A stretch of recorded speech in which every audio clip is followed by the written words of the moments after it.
first thing you should notice about the Bible, when you pick it up, I think, first thing that ought to be evident when you pick up the Bible is that there's a division, old and new. One part is called Old Testament. The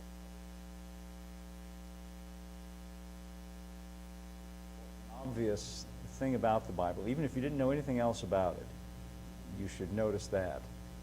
Now, when we see those things, when we see that distinction, when we see that division, I think we should stop and ponder it and take note of why is it there?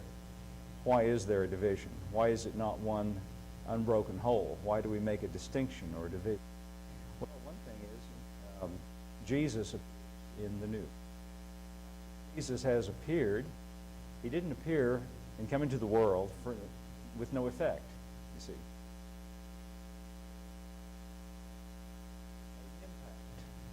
It relationship between not just as a teacher, which is fine. He does have things to say, and this is not to minimize his teaching, but he did not come primarily as a teacher. He also was a prophet. But you know what? There have been other teachers and there have been other prophets. Jesus is a prophet. He is a healer. There have been other miracles and healings, even recorded in the Bible. He didn't come primarily for any of those things, although those are part of what he did. He came primarily as a Savior. That's how he was announced on the night of his birth.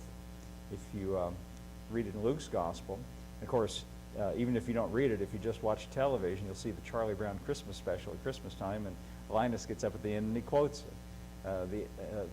The angels came upon shepherds who were keeping their flocks by night, and they said, unto you this day is born in the city of David a Savior, which is Christ the Lord.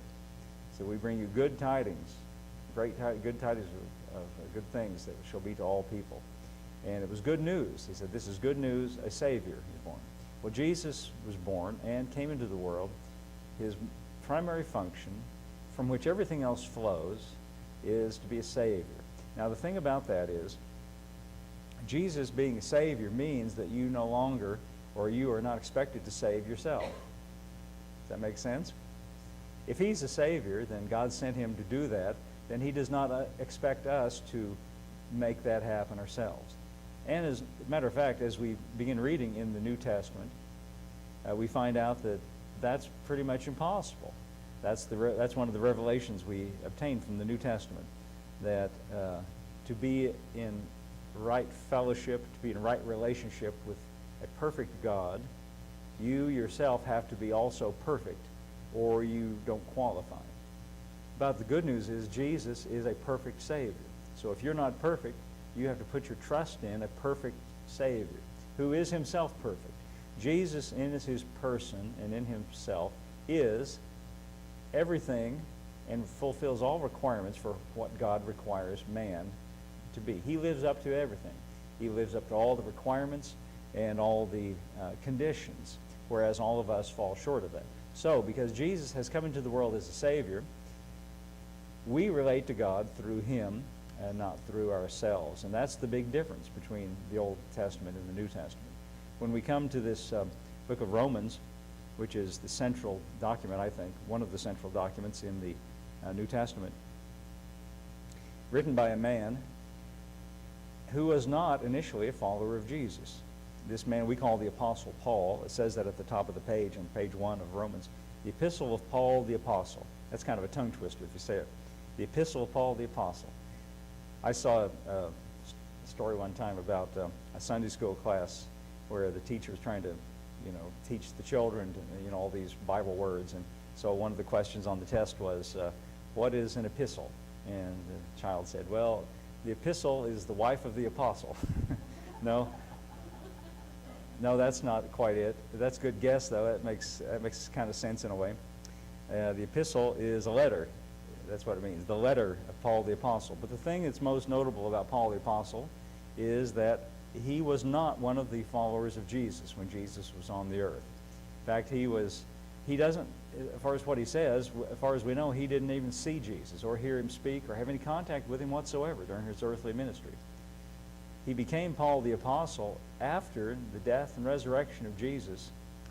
And the reason Paul is so adamant about talking about the resurrection of Jesus is because after his crucifixion, Paul saw him alive. You could never convince Paul that Jesus was not raised from the dead because he saw him.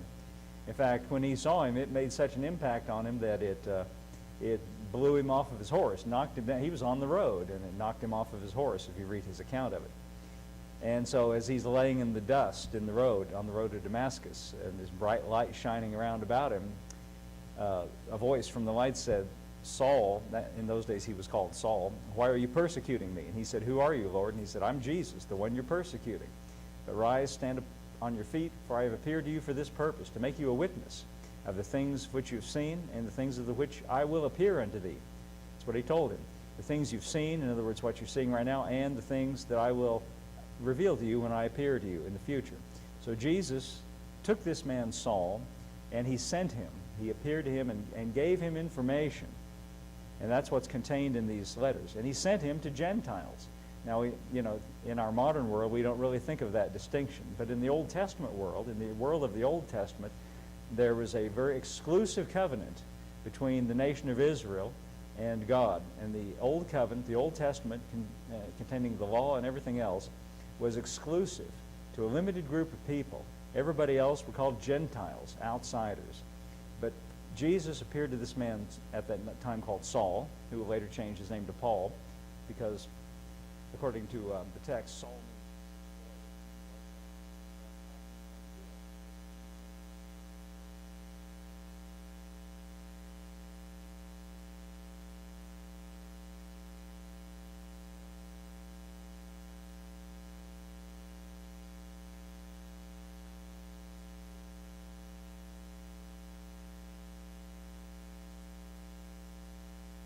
for us about how we relate to God.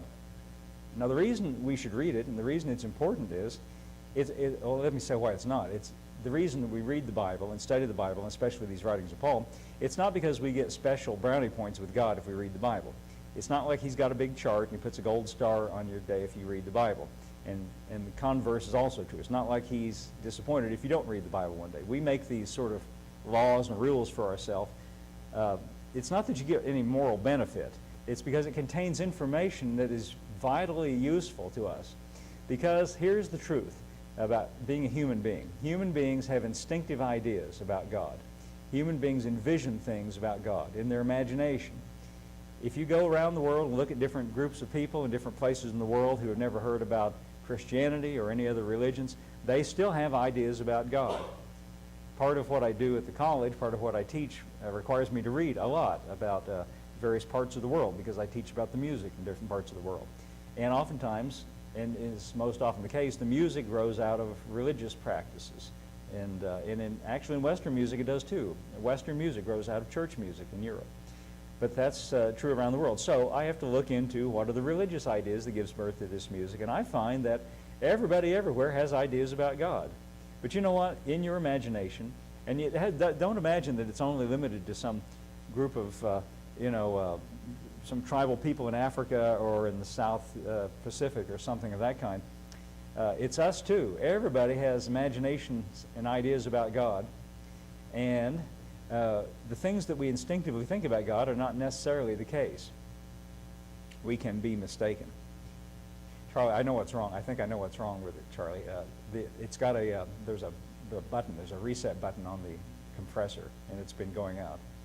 So if you want to go outside and press the reset button, it'll come back on again. It's on the back side, the little red button. Charlie's going to save us for fix the air conditioner for me. I meant to call the electrician last week, and I didn't get that done. Now, everybody watching this on YouTube, I'm sure you're fascinated with hearing about our air conditioner. But listen, if you were as hot as we are, you'd be interested. Yeah, it's been very hot here. What, like 100 degrees every day? See, I think we got our calendars off. I think it's actually July. We just don't know it. I think it's not August at all. I think it's really July, and somebody made a mistake when they printed the calendars. It's what it feels like.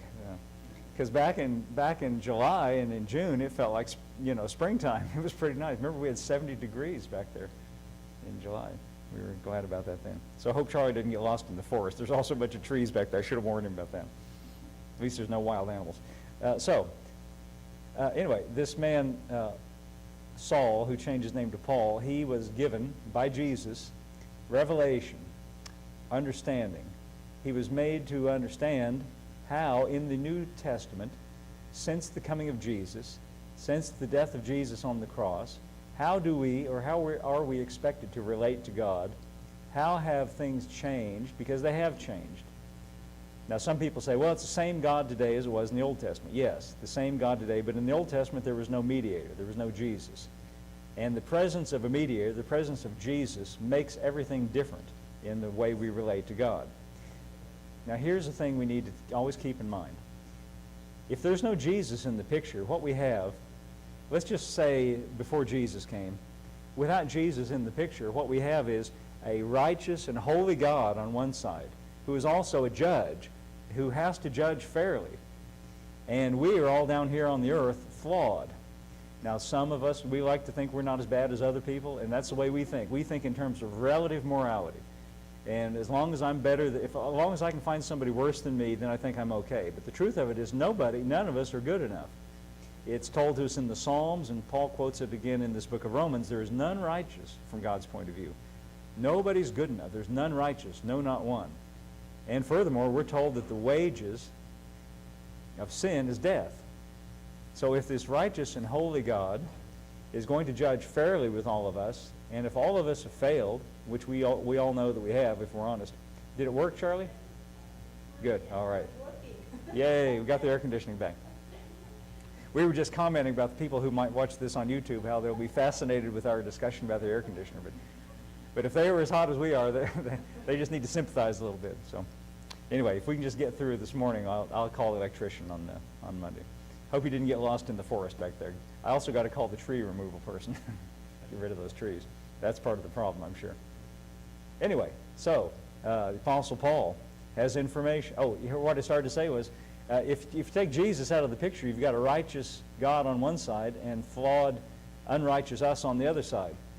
And see, what most people in their imagination about God instinctively get that.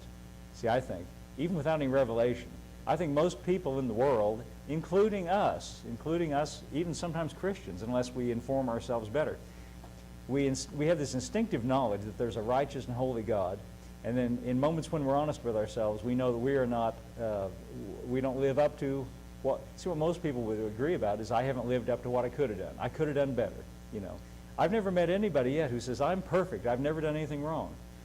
Everybody everywhere understands that I've made mistakes, I have done things wrong, even if they seem trivial compared to what other people have done wrong. So, if a righteous and a holy God who wants to have a relationship with us because he loves us, he has to do something about judging what's wrong.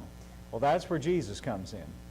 He sent Jesus into the world to take in his own body the punishment and the payment and to so satisfy the demands of justice, of a just and a righteous God, by so satisfactorily removing the need for punishment.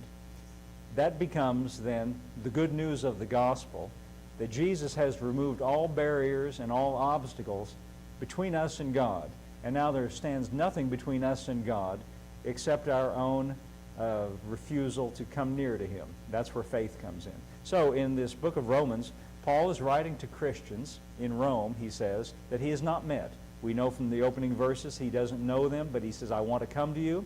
He says, I want to come and preach to you the gospel. Now this is interesting. They're already Christians. He's not writing to people who are not Christians. He's writing to people who are already Christians. He says, I want to come and tell you what I know.